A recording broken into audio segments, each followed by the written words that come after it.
সাগর থেকে আমরা চলে যাব বাবুঘাটে, কারণ বাবুঘাটেও কিন্তু প্রচুর মানুষ এসেছেন। মকর সংক্রান্তির পুণ্য স্নান, বাবুঘাটে গঙ্গা স্নান, ভোর থেকে বহু মানুষের ভিড়। বিশ্বজিৎ সাহা রয়েছে, সরাসরি বিশ্বজিতের কাছে যাব। বিশ্বজিৎ, কিছুক্ষণ আগে আমরা গঙ্গাসাগরের ছবি দেখছিলাম, বাবুঘাটে এখন কি ছবি? একদমই বাবুঘাটের ছবি দেখাবো, কারণ গঙ্গাসাগরে যারা যেতে পারেন না তাদের সেই দুধের স্বাদ ঘোলে মেটানোর মতন বাবুঘাটের স্নান সারছেন। এই মুহূর্তে ধর্মীয় আচার আচরণ বা রীতি অনুযায়ী মাহেন্দ্র যোগের যে স্নান, সেই মাহেন্দ্র যোগের স্নান চলছে এবং বিভিন্ন যোগ রয়েছে। এই মকর সংক্রান্তির বিভিন্ন যোগ রয়েছে, যেমন তুমি একটা সময় বললে, ঠিক তেমনই পুণ্যকাল রয়েছে। পুণ্যকাল শুরু হবে 3:13 থেকে, অর্থাৎ যে সময় এই যে সূর্যের দেবতা, অর্থাৎ সকলে স্নান করে সূর্য দেবতাকে প্রণাম করেন, এই সূর্য দেবতা ধনু রাশি থেকে মকর রাশিতে গমন করেন, আর এই সন্ধিক্ষণটাকেই মকর সংক্রান্তি বলা হয়।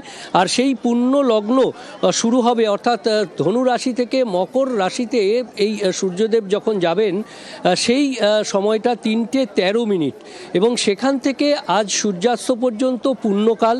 তবে মহাপুণ্যকাল, অর্থাৎ যে সময় এই সংক্রান্তি ঘটবে, সেই সময়টা হচ্ছে 3:13 থেকে 4:58 পর্যন্ত।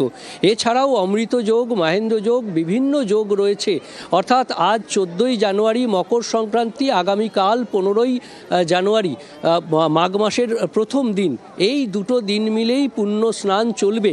তবে গঙ্গাসাগরে এখনও বাবুঘাট থেকে বিভিন্ন রাজ্য থেকে, বিভিন্ন দেশ থেকে যারা এসেছেন এই সাগরে যাওয়ার জন্য, তারা বাবুঘাটের মিনি যে গঙ্গাসাগর মেলা, সেখানে এসে জমায়েত হন। সেখান থেকে সরকারি পরিষেবা বাস রয়েছে, সেখান থেকে তারা যাবেন। আজও অনেকে যাচ্ছেন, কারণ মকর স্নানের এই যে তিথি পুণ্য লগ্ন আজ বিকেলে রয়েছে, সেই কারণে আজও অনেকে যাচ্ছেন।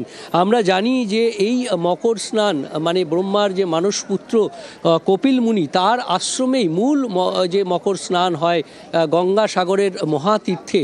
কিন্তু অন্যান্য নদী, বিশেষ করে গঙ্গা নদী, যেহেতু গঙ্গা দেবী আজ আবির্ভূত হন, সেই কারণে এই গঙ্গা নদীতে স্নানও একটা মহাপুণ্য।